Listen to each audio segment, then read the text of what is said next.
गुड़हांडीर कलाहांडी होइछि 1849 मसीहा पर्यंत जुनागढ़ कलाहांडी राज्यर राजधानी थिला।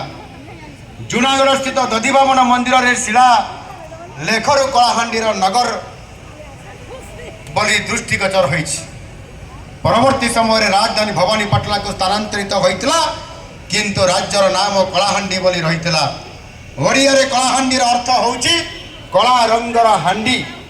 यही जिले में माटी कृष्ण कर्पा श्रेणी और माटीर रंग कला से कुंभार माने कला रंगर भड़ी भड़ी पात्र तैयारी करी यही जिला पड़ोसी जिला और राज्य मानक बिक्री कर एक नियारा परिचय सृष्टि कर सहित आज ये आम देखुचु प्रति क्रिकेट मैच जिते होउछि भल पिच टीए करने दरकार होउछि भल माटी एवं जो माटी रे पिच तैयारी हेबा एवं से माटी रे तैयारी हेले राज्य स्तरीय जातीय स्तरीय अंतर्जातीय क्रिकेट मैच रे मध्य जेतेबेले